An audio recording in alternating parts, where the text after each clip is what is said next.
আজকে mix veg বানানো হবে, তার জন্য আমি এখানে ব্রোকলি, গাজর, বিনস, মটরশুঁটি এগুলো আমি কেটে নিয়েছি, কেটে ভালো করে ধুয়ে নিয়েছি। তারপর আমি বসিয়ে দিলাম, এর মধ্যে দিয়ে দিলাম লবণ আর চিনি আর সাদা তেল দিয়ে আমি এটাকে প্রথমে সিদ্ধ করে নেব।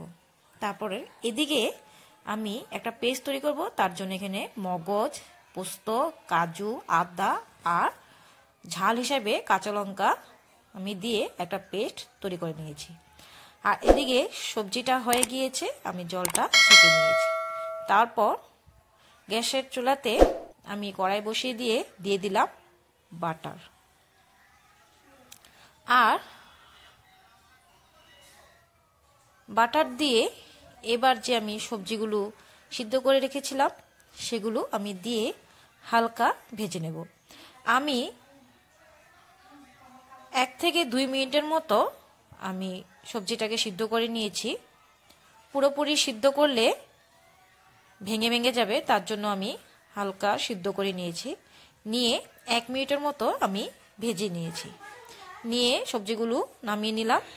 তারপর আবারও কড়াই বসিয়ে দিয়ে আবারও অল্প বাটার দিয়ে দিলাম। বাটার দিয়ে এবার দিয়ে দেব সামান্য রিফাইন তেল। রান্নাটা রিফাইন তেল দিয়ে করলেই ভালো হয়, রিফাইন তেল আর বাটার দিয়ে করলে ভালো হয়। তো তেলটা গরম হয়ে গিয়েছে, এইদিকে আমি এলাচি আর দারচিনি ফোড়ন দিয়ে দিলাম। আর দিয়ে দেব 2টো শুকনো লঙ্কা আর তেজপাতা। এই রেসিপিটা খেতে খুবই ভালো লাগে। শীতের দিনে এই রেসিপিটা নান বা রুটি বা পুরি বা পরোটার সাথে খেতে খুবই ভালো লাগে। তারপর এবার এটাকে হালকা করে আমি ভেজে নিচ্ছি। এবার দিয়ে দেব পেঁয়াজ। আমি আগের থেকেই পেঁয়াজ কুচি করে ধুয়ে নিয়েছিলাম, তো পেঁয়াজটাকে দিয়ে হালকা লাল করে ভেজে নেব।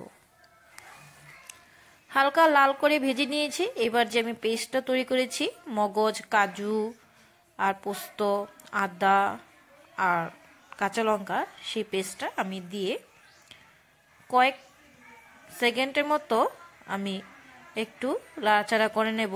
তারপর দেখতে পাচ্ছেন বন্ধুরা, টমেটো আমি লম্বা লম্বা করে কেটেছি, সেই টমেটোটাও আমি দিয়ে দিলাম। তারপর মিক্সির বাটিটা একটু জল দিয়ে ধুয়ে দিয়ে দিলাম। দিয়ে এবার দিয়ে দিলাম লাল লঙ্কার গুঁড়ো আধা চামচ, দিয়ে একটু নাড়াচাড়া করে নিলাম। আর কাশ্মীরি লঙ্কার গুঁড়ো দিয়ে দিলাম আধা চামচ, আর সামান্য হলুদ দিয়ে দিলাম। আপনারা যদি না চান যে হলুদ দিতে না, সেটাও করতে পারেন। তো একটু সময় প্রায় 1 মিনিটের মতন আমি একটু মশলাটাকে কষিয়ে নিয়েছি। নেওয়ার পর আমি যে ভেজে রেখেছিলাম সবজিগুলো, সেগুলো দিয়ে দিলাম। দিয়ে এবার মশলার সাথে সবজিগুলো ভালো করে মিশিয়ে নিচ্ছি। নিয়ে এবার এটা 2 মিনিটের মতো হতে দেব। এর আগে দিয়ে দিলাম স্বাদ মতো লবণ, দিয়ে লবণের সাথে আবারও একটু নাড়াচাড়া করে নিচ্ছি। 2 মিনিট সবজিটা আমি কষিয়ে নেব মশলার সাথে। তারপর দিয়ে দেব দুধ। যদি আমার চ্যানেলটা ফলো করা না থাকে বন্ধুরা, প্লিজ ফলো করে দেবেন। দেখতেই পাচ্ছেন 2 মিনিট ধরে আমি সবজিটা কষিয়েছি। দেখুন তেল বেরিয়ে এসছে সবজির থেকে। এবার দিয়ে দেব দুধ। যদি আপনারা চান জল দিতে, সেটাও দিতে পারেন, কিন্তু দুধ দিলে সবজির টেস্টটা দারুণ হয়, তো তার জন্য আমি দুধ দিয়ে দিয়েছি। দুধ দিয়ে 1 মিনিটের মতন আমি রান্নাটা হাই ফ্লেমে করে নেব।